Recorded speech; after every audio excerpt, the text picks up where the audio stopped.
Happy மாம் நண்பர்கள் அனைவருக்கும் அன்பான இனிய வணக்கம். இன்றைய பதிவில் நவகிரகங்கள் இல்லாத கோவில்கள் எங்கெல்லாம் இருக்கின்றன, ஏன் அந்த கோயில்களில் நவகிரகங்கள் இல்லை அப்படிங்கிற தகவலை பார்க்கலாம். பொதுவாக சிவாலயங்களுக்கு சென்று வழிபடும்போது ஓம் வடிவில் கோவிலை சுற்றி வலம் வர வேண்டும் என்பதற்காக தெய்வங்களையும் ஓம் வடிவில் பிரதிஷ்டை பண்ணியிருப்பாங்க.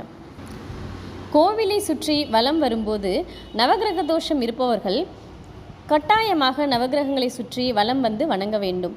அப்படி இருக்கும் பட்சத்தில் ஒரு சில சிவாலயங்களில் நவகிரகங்கள் இல்லை, அதாவது நவகிரக சன்னதி இல்லை. ஏன் நவகிரகங்கள் இல்லை அப்படிங்கிறத பார்ப்பதற்கு முன்னால் ஒரு புராண கதையை பார்த்துட்டு வந்துடலாம். திருக்கடையூர் தமிழகத்தில் உள்ள பிரசித்தி பெற்ற சிவாலயங்களில் யமபயம் போக்கி நீண்ட ஆயுளை பக்தர்களுக்கு அருளும் சிவாலயமாக மயிலாடுதுறை மாவட்டத்தில் உள்ள திருக்கடையூரில் உள்ள அமிர்தகடீஸ்வரர் கோவில் திகழ்கிறது. இங்கு இறைவியாக அபிராமி அம்மை உள்ளார். இந்த தலத்தின் புராணம் என்னன்னா, மிருகண்டு முனிவரும் அவர் மனைவியும் புத்திரப்பேறு வேண்டி இறைவனை வழிபட்டு வந்தனர்.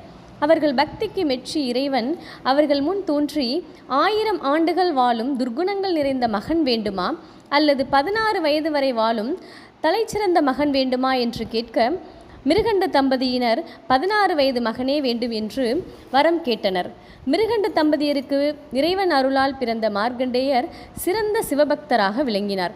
அவருக்கு 16 வயது நடக்கும்போது அவரின் பெற்றோர் இறைவன் கூறியபடி விதிக்கப்பட்ட ஆயுள் 16 வயதுதான் என்பதை கூறினர். சிவபெருமானே தன்னுடைய ஆயுளை காட்க முடியும் என்று மார்க்கண்டேயர் ஒவ்வொரு சிவத்தலமாக தரிசித்துவிட்டு திருக்கடையூர் வந்தபோது அவருடைய ஆயுள் முடியும் நாள் நெருங்கியது. யமன் தன் பணியை முடிக்கும் பொருட்டு பாசக்கயிறை மார்க்கண்டேயர் மீது வீசினான்.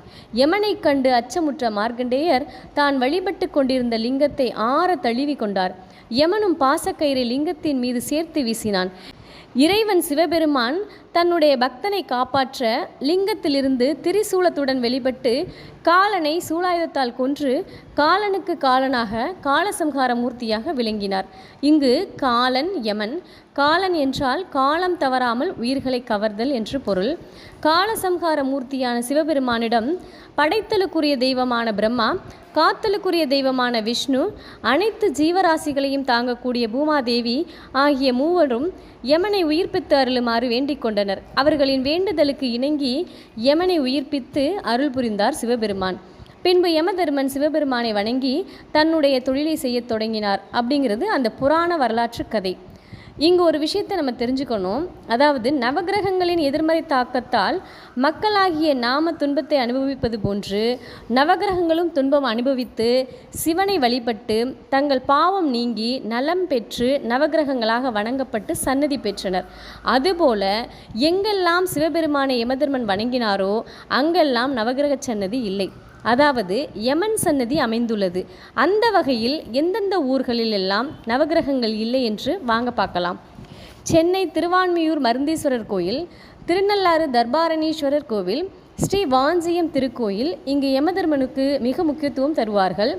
திருச்சிக்கு அருகில் உள்ள திருப்பைஞ்சீலி திருக்கோயில், திருவையாற்றுக்கு அருகில் உள்ள திருமழப்பாடி திருக்கோயில், திருப்புரம்பியம் 11வது தலம், திருக்கடையூர், திருவெண்காடு, திருவாவடுதுறை மற்றும் காளஹஸ்தி போன்ற தலங்களிலெல்லாம் நவகிரகங்கள் இல்லை.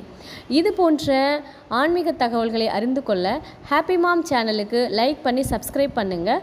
இந்த தகவல் உங்களுக்கு பிடித்திருந்தால் உங்கள் நண்பர்களுக்கும் ஷேர் பண்ணுங்கள். நன்றி உறவுகளே, நண்பர்களே.